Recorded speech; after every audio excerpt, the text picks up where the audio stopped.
Okay, welcome parents. This is an in-depth look at understanding the middle school process. And before I introduce our presenter, I just wanted to introduce myself first. My name is Edie Clark.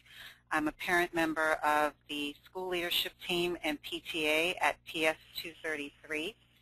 And just to give you a little background as to why we decided to come up with this webinar, I had encountered the middle school process at the beginning of the school year and encountered a lot of roadblocks that I had not anticipated because I wasn't prepared, essentially.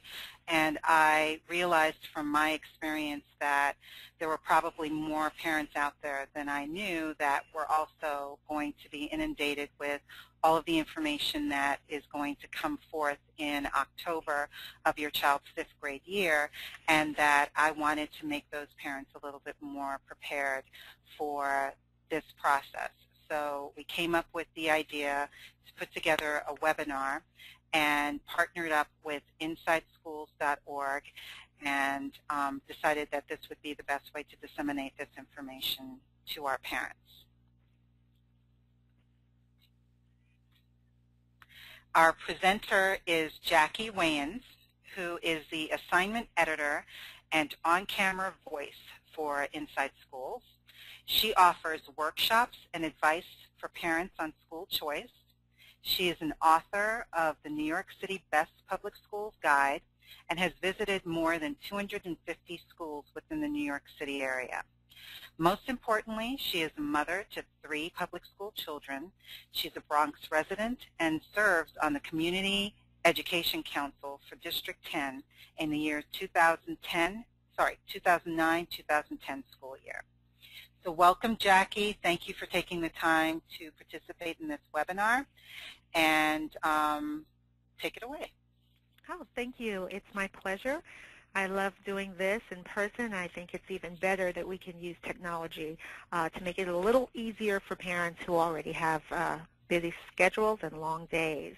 I want to say, kind of starting off, that we're going to cover a lot of information this evening, and sometimes when you hear all of the options and all that's required, you can feel a little bit overwhelmed and think that it's just too much. But I guarantee if you just take each item step by step, you will actually be more empowered, more aware, and more confident as you approach the application process and the selection process, especially when September rolls around. So really that's the hope behind all of this. And I'll say to you as well that, you know, even though my kids are older now, my youngest in high school, that when I started the process, it wasn't much different. You know, I lived in one of the poorest economic areas in the Bronx, and I, you know, really didn't know what was available out there, but I did know that my zone school was not acceptable. And as I started my search, I really became very depressed when I realized there wasn't a lot of great options in my neighborhood. And slowly but surely I was able to find out about schools of choice and different types of programs, and we're going to cover all of those type of options for you tonight so that you understand that it's not just your zone school that is your option. And sometimes the Department of Education might make you feel like that is the case. So we're going to go through the timeline first, because we want you to be very aware of the time frame that you have to accomplish you know, finding a school and filling out the application and getting all of that in. We're going to go through the various types of choices that are available, and then we are going to take a look at the process. Now, I noticed the slides seem to be rotating on a timer. Yeah. Or the okay. Well, actually, no, I'm doing it. Okay. All right. Great. So, you know, we want you to start now, and the specifics will actually change each year. The Department of Education really changes the timeline by a couple of days or so, and they also tend to change some of the regulations in terms of how this is done. However, this information is still valuable because it helps you to see the tight time frame which you're working on. And I want you to really notice the bracketed areas with the arrows at the front of the timeline. When you come back to school in September, you really only have a few weeks to get your child settled to a new grade and new expectations before they have to switch their mindset to thinking about middle school selection. That starts right at the top of October, and you know, the process is really up and running and ready to go. So you can see here that everything from knowing ahead of time if you want your child to test for one of the selective schools or talented and gifted citywide programs in the city, having an idea ahead of time of the open houses that you'd like to attend, the fairs, things of that nature. And we're going to go into all of this in detail. But the November application deadline, the testing deadline, and then it's a little looser after that in January because it's those students who decided that they do want to go for testing, those testing dates will happen. And then other than that, it's a waiting period until May when you receive your letter and then need to either decide if that's your accepted selection or if you're going to try to appeal that. And again, we're going to go through each of these bullets, but this is a good timeline for you to even print out and keep on your refrigerator when September comes, just so you understand that you're going to be very busy during the month of October and November going through this process. Also, just to let you know, the link at the bottom is where you could go to on the DOE's website to download the calendar once it comes out for next school year. This is where you can go to get that. Yep.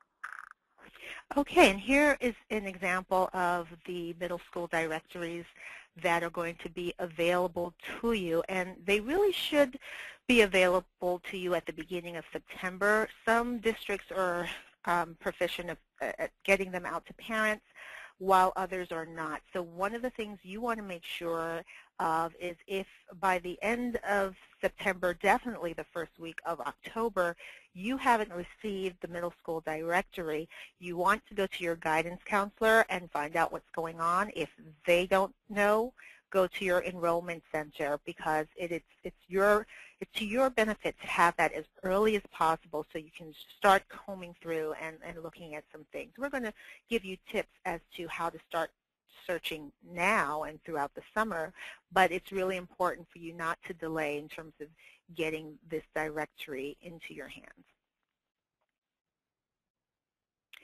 Now, in terms of middle school fairs, the fairs are important to a certain degree, and so I want to just stop here for a few moments, just a few seconds, and talk about that. Now, the fairs will normally have all of the schools that are represented in the district available there for you, and sometimes you will also find there's schools that accept kids outside of the district, borough, or even citywide, and yes, we're going to talk about that as well.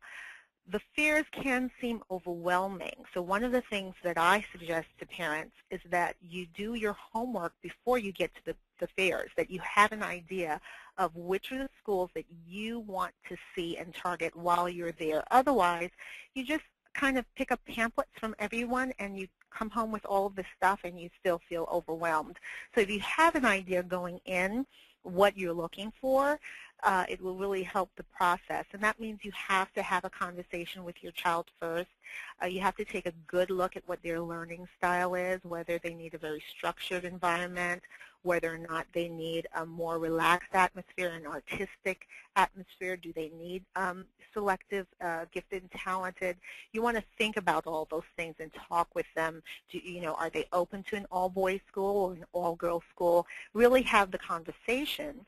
And when they go to the fair, they can really ask questions. But this is just a beginning level. It's just to get information and to find out when their tour or open house dates are so that you can get the jump on that. And again, I'll talk a little bit more about that. Okay, so this says request for testing. Very important. There are parents who really would love the opportunity for their children to be considered for school like Mark Twain or some of the other selective schools within the city, like maybe the Talented and Gifted School for Young Scholars or the Nest Plus M program in Lower Manhattan, which accepts kids no matter where you live. But if you do not get this request for testing form in, you will miss that opportunity. So again, that's usually available at the beginning of October. The date will be released by the Department of Education. Usually by September they'll have that ready, if not before. Sometimes late August they have that information available. And you want to make sure that you get this application if that's something that you really want to pursue for your child, and your child meets the academic requirements for that. And that's something you have to assess if your child is a strong student, has always been level 4 students. You know, we have the level 1, 2, 3, and 4, and 4 being the highest academic structure. Definitely go for it if you're willing to you know, travel and commute outside of your borough. And that's one of the things we want to encourage you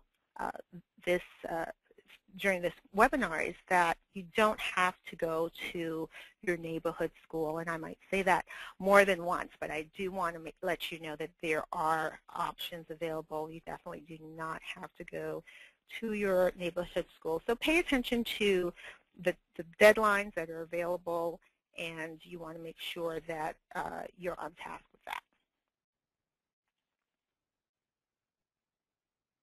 Now, of course, these are last year's dates. There will be new dates in the directory for September 2012. And one of the key things that I want to say to you here is not to snooze on this. So it might be tempting to look and you see, oh, they're going to have open houses October through November, no rush. I'll probably get to it the second or third week of November. What happens if you don't call the school and tell them what day or date you're coming to the open house, you can possibly risk them getting filled up and you miss out on the opportunity.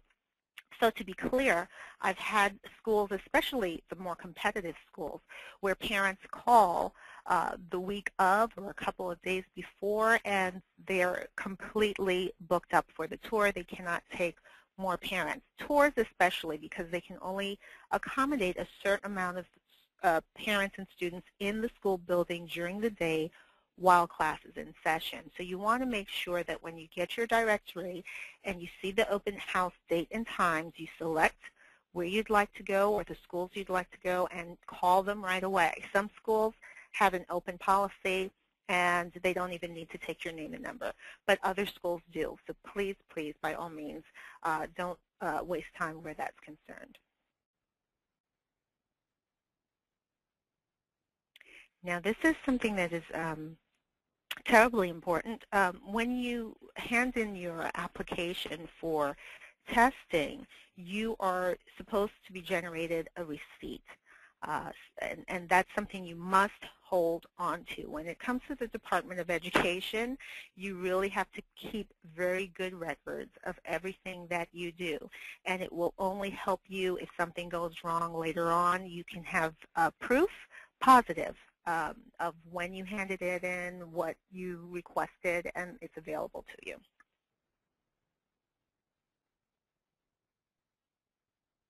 And along with that, the same holds true for the middle school application.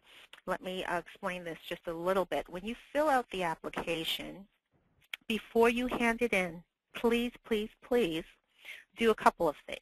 One, if you decided only to use a couple of the slots as opposed to all of them, I would draw an X through the spaces, because sometimes really well-meaning guidance counselors will plug in schools that you did not select because they kind of feel that all of the boxes should be filled.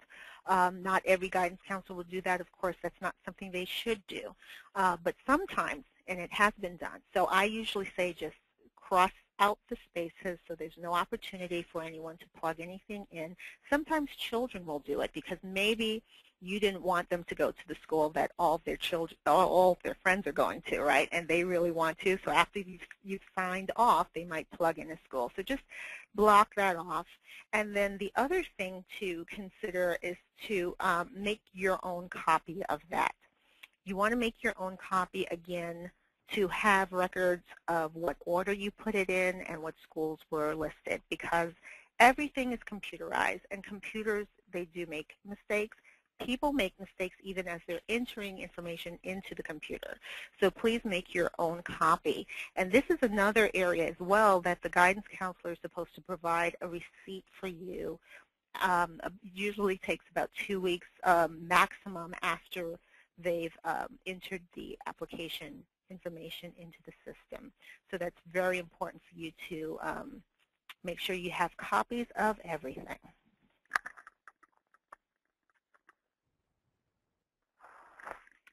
Now, testing and interviews, you know, and just let me recap for some, well, I'll get to that a little later on. Know that timelines change every year. So testing dates will be released later on closer to the date. So we want to keep that in mind. And some of the criteria change every year as well. However, I wanted to spend a little time here talking to you about the issue of what it really means for a school to say to you, you know, it's important for you to put us as number one. When you're testing, there's two types of testing here. There's the OFAC testing that we're talking about, which is for your higher leveled learning skilled students, level 3, level 4, a high level 3, I would say, and then level 4. And you want to really take a look at your child again, and if they can handle the type of workload. A lot of those schools have anywhere from an hour and a half to 2 hours and a half of homework each night. There's a lot of rigor, very traditional, you know, being able to focus for long periods of time. So make sure that is your child in terms of keeping in touch with that. But also, interviews are given to students who are in that level 2 range. There are some schools that have been created for kids who are in that level 2 range that they realize they may have other skills, charisma, talents, other abilities, other talents in the way they can express themselves and learn. And so it's important to create an interview process or make them aware of the interview process. And what I usually suggest is for those students to practice. So if it's going to be an audition school and they say they love to sing, that you get them comfortable to have a song that they could just whip out in 30 seconds and sing that song for anyone, anywhere, that they're so comfortable with that. But basically, just in terms of interviewing, to have them write a paragraph about themselves, explaining both what they do well as things they could do better. So, you know, it should be in their own language. Parents, please don't write it for them and edit it for them, because what tends to happen is it sounds rehearsed and it doesn't sound like their own words, and an interviewer can pick up on that very easily. So have them, you know, write it and then internalize it into their own speech. Have a family friend or someone come in and have them go through an interview process where they learn how to speak to an adult, come in the room, give them eye contact, a handshake, a smile, and you know, when they're asked the question, so tell me about yourself, their first response isn't just you know, and then they start to just mimic the things that are already on the application. Well, my name is, and I live here, but they're really able to articulate, you know, what they do well, what they like, what their talents are, what sports they enjoy, and that in even the areas of weakness, so to speak, they can say, you know, I haven't been the best at science, but I really, would like the opportunity to work hard in that area and to get better. Or I noticed your school is really strong in this area, and I really hope that, the teachers here can help me in that area. So really help them to articulate that. I know it seems a lot to ask of fourth or fifth graders, but they can do it, and I've worked with them. Please understand that when you take a child to a school that has this interview process, you will more than likely not be allowed in the room. So while they're being interviewed by your friend, you really should be silent. Don't coach. Don't buzz in with helping them to remember areas. Remember you went to this camp or you did that. It's very hard to do, but it's really important that they develop this skill independently. So that's what I wanted to say here in terms of the two types of testing that are often looked at for middle school. And often we know about the OSAT, but very little about the other option. And I will talk to you about the types of schools that develop that other option a little later.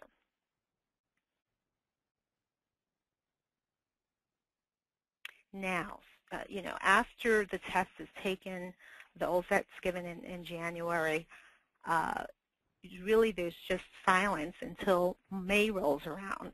And in May, you will receive your acceptance letters. And usually it's the mid of May. They keep trying to aim for the first weeks of May, but inevitably it always ends to be the middle towards the end of May. And then you have the option, depending on what the school your child was matched with, to go ahead and appeal. And so when you appeal, you can put down your first choice from your application, and you can, hope that that will go through. And then if not, there are some other options available, very limited. Again, there's no guarantee with all of this. We're just arming you with tools to help you be stronger and better in the process. However, there are enrollment centers that open up in the summer. Sometimes schools do have new space available towards the end of August, into the second week of September, because kids, move or they decide to go somewhere else. And sometimes you can find a better placement that way. But really, the appeal process is designed to be that last step at the end of the line. All right, so now we're going to talk about the choices that are available to you.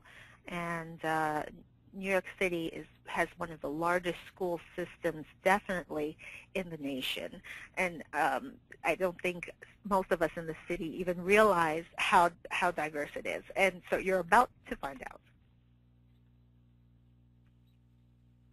Now, when considering middle schools, and of course you're going to apply this as well when it's time to look at high schools, not much changes. But you want to look at things, you want to consider distance, whether it's near or far.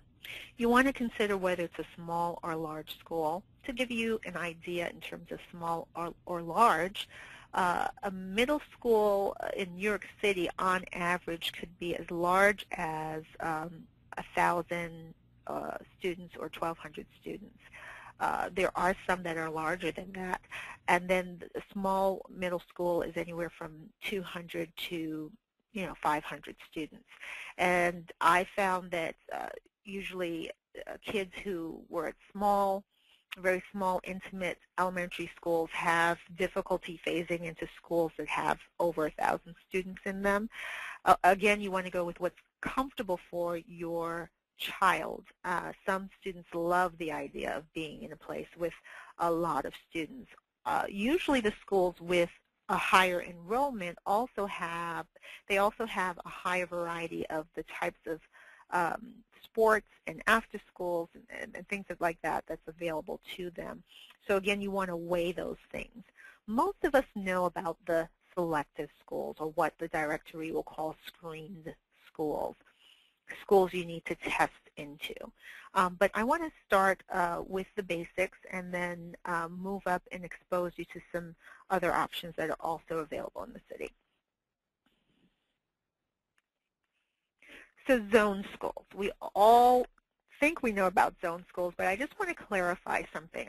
I believe we think that zone schools are the schools that our child has to attend. What zone school means, it means that by law, your child has a right to a seat in that school. It doesn't mean they have to attend that school, but because it is their zone school, they have a right to a seat there. In the event that that school is overcrowded and for some reason does not have space, it now becomes the Department of Education's responsibility to find that child's placement. But that's what zone school means, that they have a seat, that they have the right to attend. As for you and your choices, it doesn't mean that you're limited. You can now know that that zone school is there whether you want to use it or not, but you can now create other eggs for your basket, and I'm going to show you what else is available. So unzoned schools. Unzoned schools are not in every district, but they are in every borough, and they're unzoned by district, borough, and citywide. And what it basically means, and we're showing you right now, there is a little compass on the Inside Schools website, that green compass. And when you see that, that's telling you that that school is unzoned. So you did have an unzoned option, 2 unzoned options in your district, but they are both now closed. What you can do is go on the Inside School website on the middle school page, select your borough, and then you can she just clicked on District 15, and these are the unzoned schools in District 15. What's important to understand is unzoned, once you click on that, you must go down to the admissions and find out how are they unzoned. Again, it could be by district, it can be by borough, it could be by citywide, so you need to know what their criteria is. Some of them are limited to District 15, others are open to the borough, others are citywide. So that little green compass is an indication. You can look at each of the districts in Brooklyn that you're interested in and see which schools are unzoned. And you can even go beyond your borough, of course. If you're interested in commuting into Manhattan, for instance, or into Queens, if it's an unzoned school that is open to you by borough, you're able to do that. And what unzoned basically means is that they're able to take students, as long as they have space, that are from other districts, boroughs, or citywide option. And some schools that are full, if you call them, towards June or so, you might be able to get on a waiting list. And as space opens up, they can call you and say, we actually have space. Your child can come in and attend. So there's some very good schools that are available in the city that fall under unzoned, and there's actually no other way to search for them other than the Inside Schools website. The Department of Education usually doesn't talk about them because they actually have a responsibility to fill the zone school seats. So they're not necessarily going to tell you about schools that will pull numbers away from their community, because that is a loss for them. So I'm telling you this evening about that. And this here is an example of, district-wide options. So we can go to the next slide.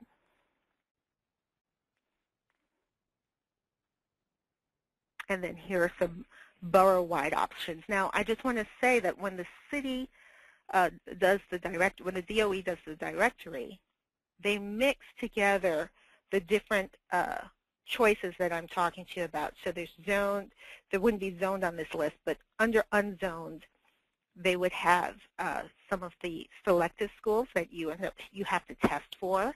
They would have some of the screened schools that are there that you have to either have a certain grade GPA to apply to, limited unscreened progressive schools, things of that nature. Let me just say here, because I actually don't think it's on the next slide, progressive schools is something that many people haven't heard about. So I just want to tell you a little bit about them. And Institute for Collaborative Education is actually one of them, and it's middle school, high school. It's in Manhattan. It doesn't matter where you live, you can apply. And it is a progressive school model. And what progressive means is that it's as opposed to traditional, where it's seats in rows, desk in rows, students sitting for 45 or 90-minute blocks while a teacher speaks at them. A progressive school is more student-driven. There's a lot more hands-on work. It's a more relaxed atmosphere. Usually there are couches and pillows and lots of art and music, and the students, they usually have a philosophy where the students call the staff by their first name. In general, I know that parents have a difficulty with that. When they hear about that, they're like, not for my child. However, you have to know your child. What's great about the progressive schools is it allows children to monitor themselves. So if I know I lose my attention span after 20 minutes, I can actually get up in this environment after I've worked out a system with my teacher and maybe go to the window where I'm still engaged in the lesson, but I'm giving myself a little bit of a break. The instruction is designed a little bit differently. If you have a child that really doesn't fit the traditional model, and this kind of environment is best for them, you really have to think about whether or not this can work. And you can still teach your child, respect for elders and how you speak to adults and all of those things. Please keep in mind that when it comes to middle school, as opposed to elementary school, where we could just drop them wherever we wanted them to be, that for middle school, it really should be a partnership. They're going to be the ones going to the fairs with you. They're going to be the ones reading the profiles of the schools with you. It's a partnership. Even though you have the final decision, it is a partnership. You want to get them invested in this conversation. Okay?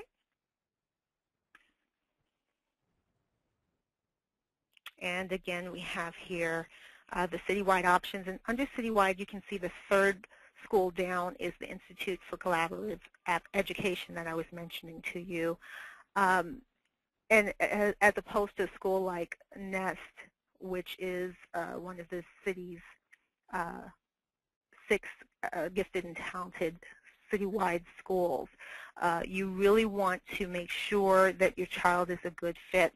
Some schools are a lot more stressful than others, and if your child is not going to thrive in that environment, even though it's a wonderful opportunity, it might not be the best selection for your child. So definitely weigh that.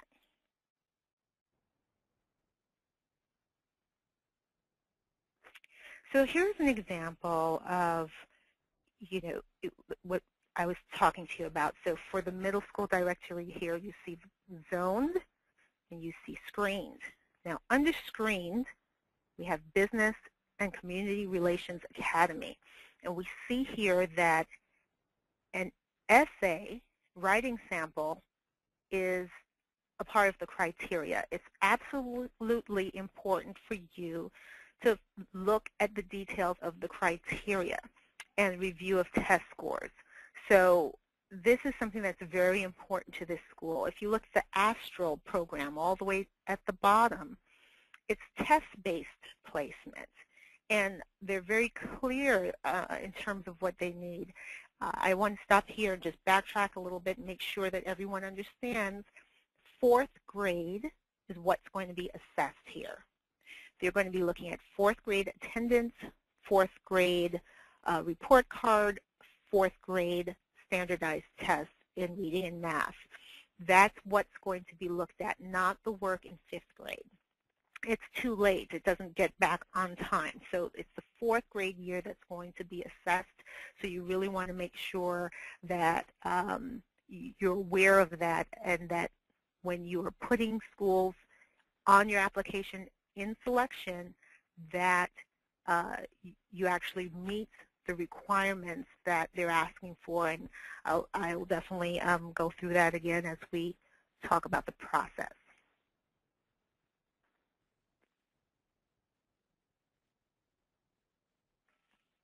And here's an example of a limited unscreened school. A limited unscreened school, they're very rare, but they're very needed. So we talked about students who are level 3 and 4, but what if your child is not that? I think some of the hardest working students are the level 2 students, because if a child is level 1 or low level 2, they have the highest margin of gain that they have to make to get to a 3. And sometimes they miss it just by a very small percentage. And it's not fair that there aren't enough wonderful programs available for them to get into, but the limited unscreens are part of those options.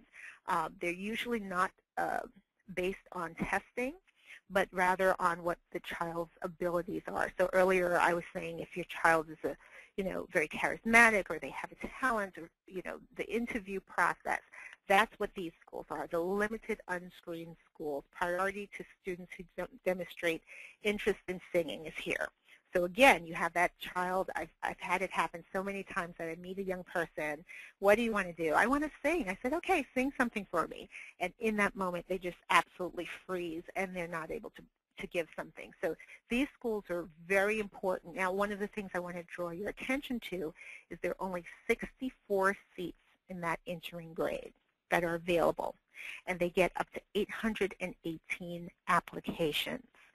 So you could look at that and say, why bother? I never do that. Always go for it. Go for it if that's what your child needs. But that's just an example. I think why that number is so high is because, one, it's a good school, and then two, there's so few of these limited unscreened, good limited unscreened programs for the needs of these level 2 students. And they, of course, take level 3 students as well, but that's what they're designed for. Okay, there we are. Okay, great. So we want to just go through what exactly do you look for when you go on the school visit. So we covered the fair.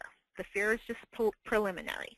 Now we're in October, November. We're actually visiting schools, and again, you're taking your child with you. And the difference between a tour and an open house is really important. An open house is where a couple, 100 parents or so come in, they sit in the auditorium, they meet administration and teachers, they show you a wonderful PowerPoint, and they tell you all the wonderful things about their school.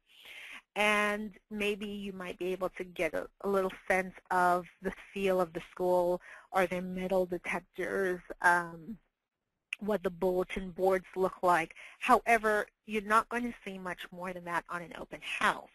A tour is really the best thing, and not every school offers them, so you kind of have to go with what the school you're interested in is offering. But a tour allows you to actually go during the school day.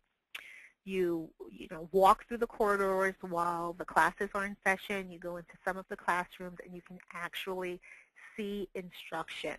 Whether it's an open house or a tour, some of the things you want to make sure that you're taking note of is how are kids responding, especially if it's a tour. How are they responding to the teachers?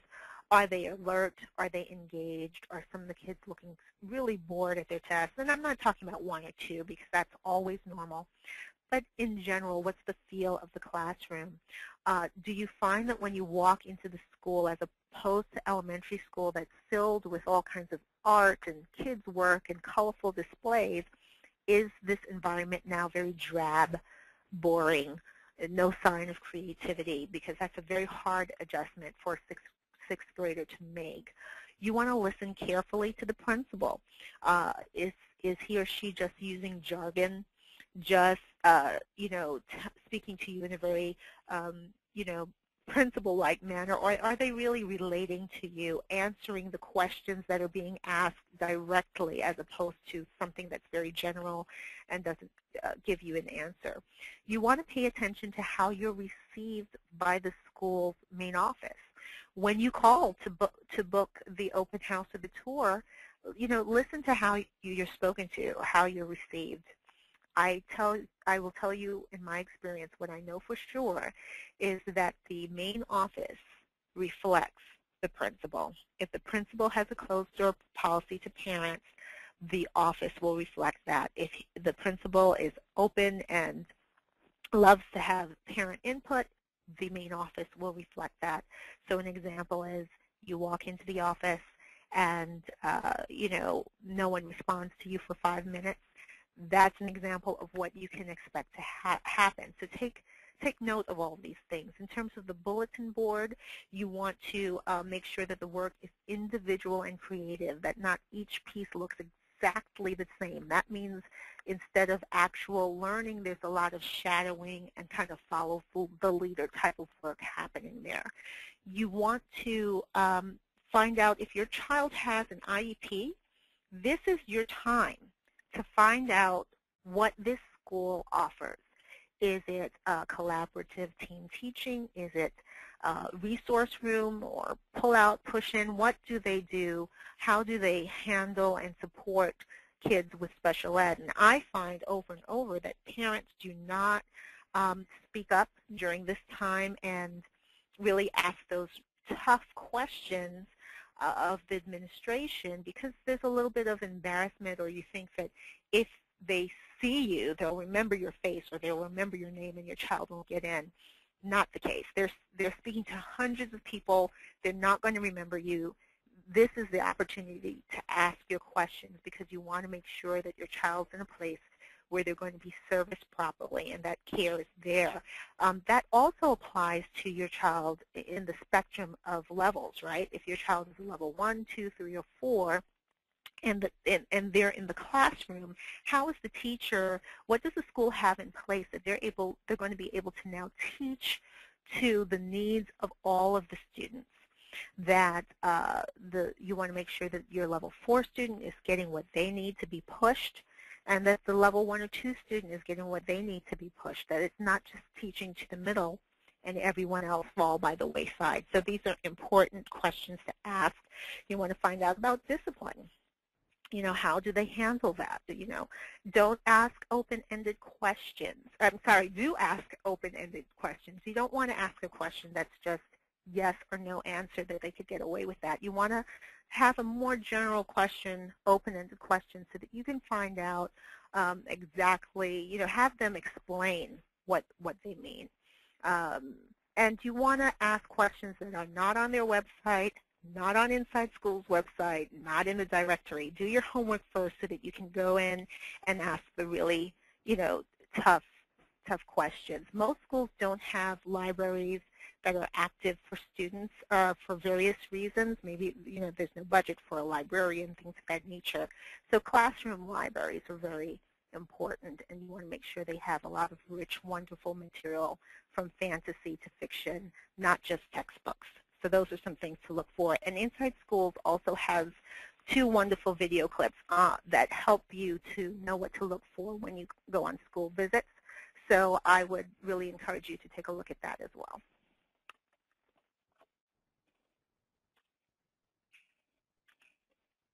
Okay, we have the school checklist here available to you. And I think this is a very good checklist, so you want to make sure you get to look at that a little later and go through those points.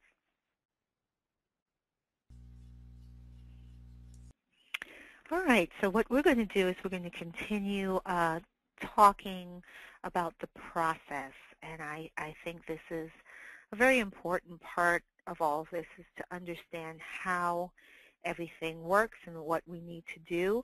The reality of the situation is if you have a 4th grader, you can use this time to really do enough homework, even over the summer, to read profiles, do your studying about these schools, because when September rolls around, it's really drop and roll. You're going to have just a little bit of time before the beginning of October to get yourself adjusted, and then you're going to have to really start going on these open houses and tours. So let's go ahead and take a look at this process method.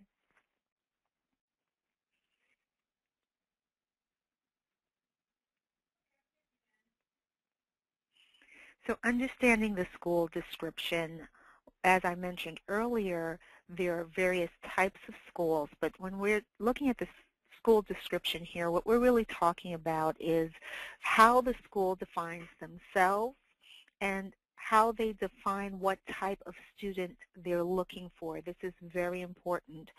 Every school will have a mission statement. In the directory, everything sounds positive and it sounds wonderful. And for your point of view, you're going to use multiple resources in order to decode that and find out what's really going on at a school. You're going to go to InsideSchools.org and read the profile. You're going to go to the learning survey that the Department of Education issues and see what the parents and the teachers and the students are saying about what happens inside the school. But the description where you're concerned also is very important because you need to understand what the school is saying to you.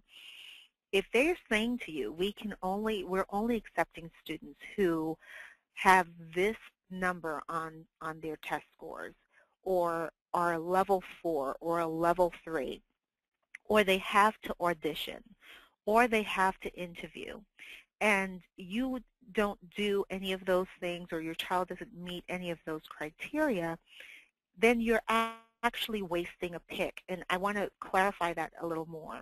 We're used to the olden days where we could go to a school and speak to a principal or persuade someone because they were actually the ones selecting students that applied.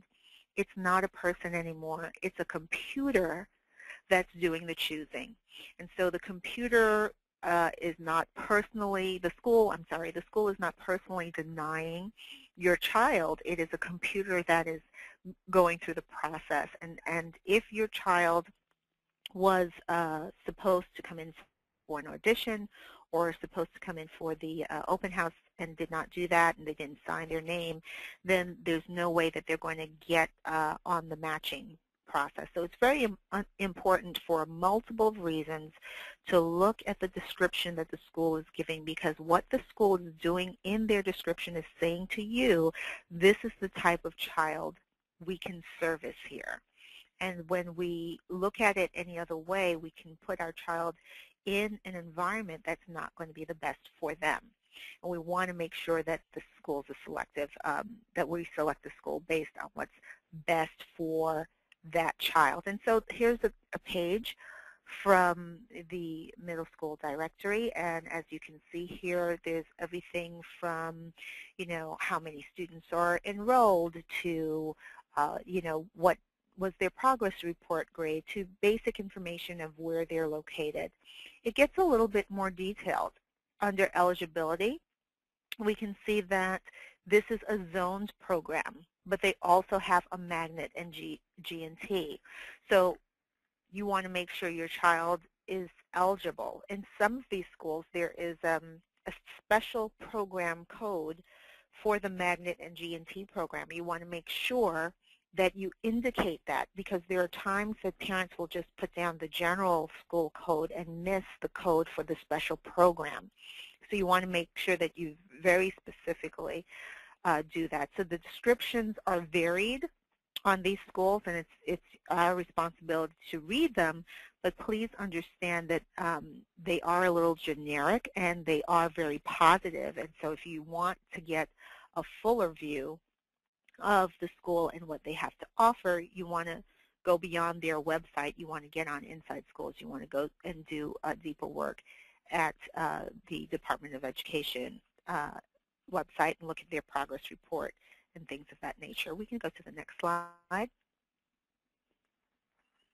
Okay, and here's a list of school offerings. One of the things I would caution you is students tend to look at extracurricular activities, which is fine, but these offerings do change from year to year, so it should not be a deciding factor as to whether that child wants to go to this particular school.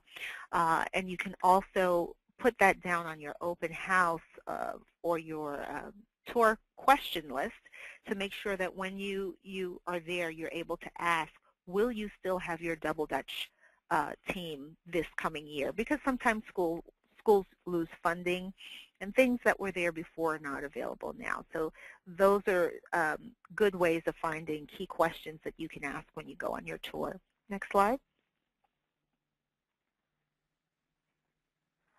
Okay, how to apply to other schools. One of the things we haven't touched on too much are the charter schools, and I just want to take a moment to say that charter schools are public schools.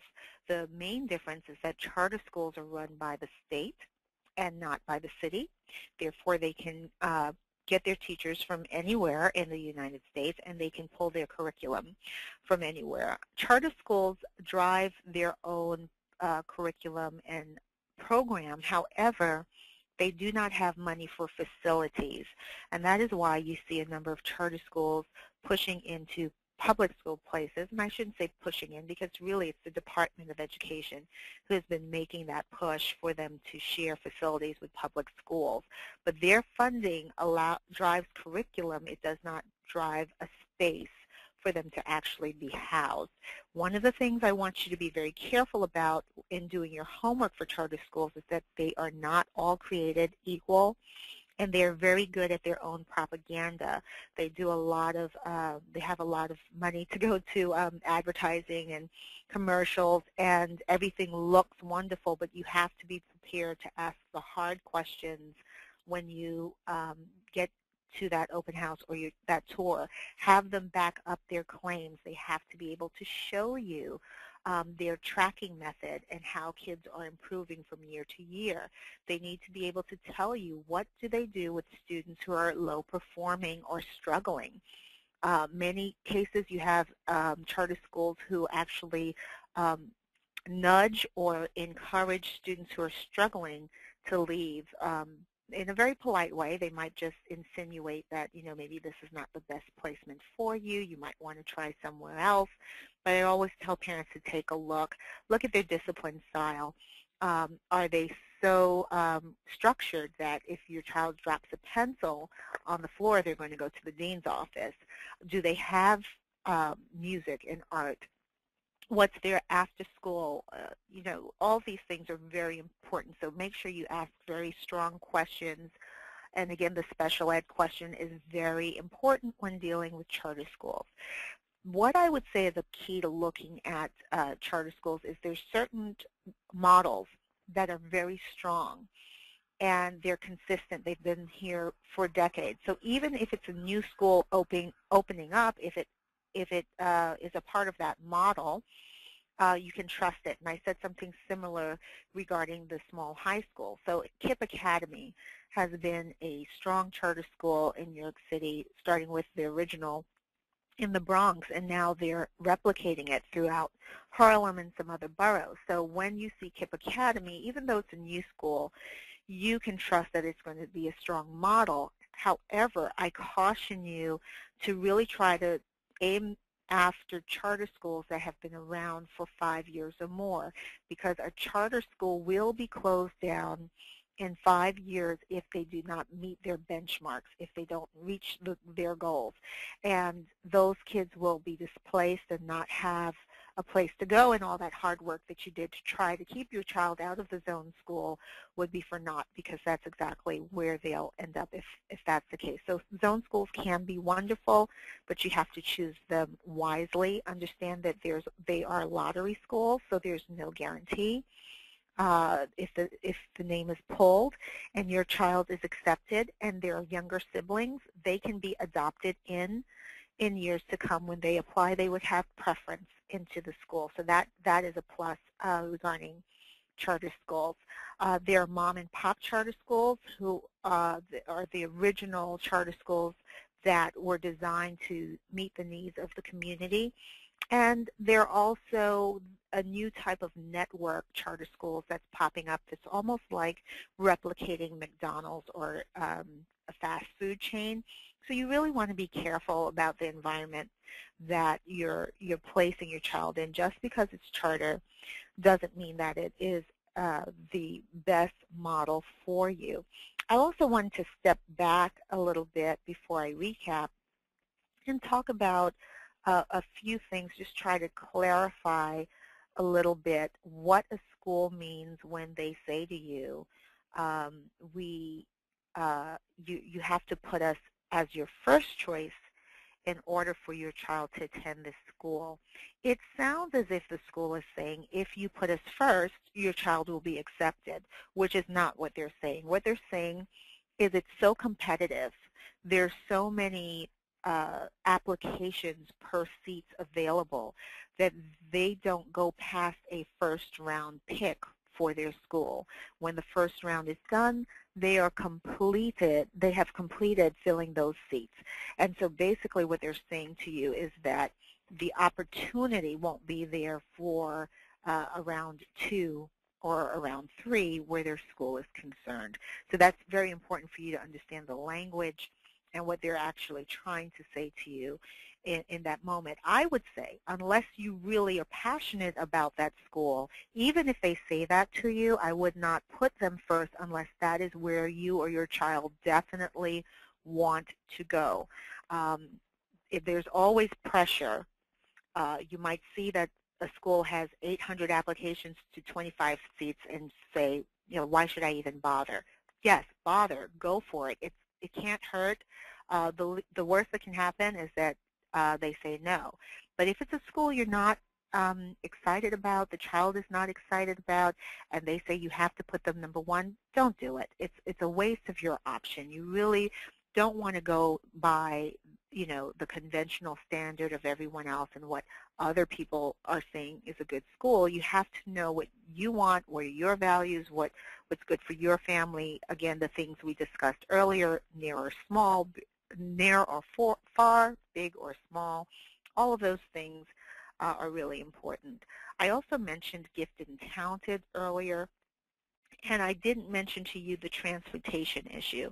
So the Department of Education says, yes, you have the right to choice. However, because you've made that choice, it is your responsibility to get your child there. So they will provide a Metro card, but yellow bus service is extremely limited to non-existent when you choose a program that is outside of your zone school that is also outside of your mileage from the school. So they will provide you a Metro card, but you have to know that it will be your responsibility to rise with that child, or whether you're sending them off on their own, to get there, to take the transportation every day to go and to come. So that's something very important to consider in this whole process of things. And the application deadlines can be, sorry, I didn't mean that. Inside Schools is where you can go to find a number of this information available. We have video clips, we have detailed pages of information, and so that's a really wonderful resource for you. As we just, recap to go forward, I want you to think about contacting the schools. Yes, you can go to the fairs, but like I said, before you even get to a fair, you want to make sure that you have the information on the schools that you're already interested in, so that you don't just get overwhelmed with information. You want to set the dates early. Don't wait until the date arrives and just show up, or a few days before and just call. You want to call right away and get your child's name on that list so that you can be available if the day arrives and you can't make it. Get a family member, a friend, someone that can accompany your child on that event, because those schools that say that you need to be there, it's very important, and that usually that is the case. And please do take the time to allow your child to describe themselves, talk about themselves, feel comfortable sharing what they do well as what they can do better. As you can see here, there are a number of resources. I'm going to go through briefly and explain the differences. So the Department of Education provides the progress reports for every school in New York City. Right now it's done on a letter grade system from A through F. The problem is most parents will just look at the first page and see A, B, C and make up their mind based on that, and that is an error, because you have to see what that letter grade is based on. Is it based on student performance? Is it based on the environment of the school, student progress? There are a number of areas of which they're graded. You also need to track that and see why are they being considered an A or a B. What I mean is these schools are compared to other schools in their neighborhood and cohort throughout the city. And I found a very interesting school that got a B rating, and 90% of their students were passing. And the school down the block received an A rating, and they only had just about above 50% of their students passing. And you might say, well, why is that? It's because the school down the block had less students passing the year before. So therefore, they had a higher grade on student progress. However, this school with 90% of students passing had like 92% passing the previous year. So they were penalized for not having the same amount or better passing. So you can't just look at that letter grade and make the judgment. The other resource that they have that's very good that very few parents look at is the learning surveys. We fill them out for our schools every year, and it is a good indicator to take a look and see what teachers and parents and students are saying about their school. Green is good, red is bad, and it's really that simple. And you want to just take a look at that as well. So that's what the Department of Education offers.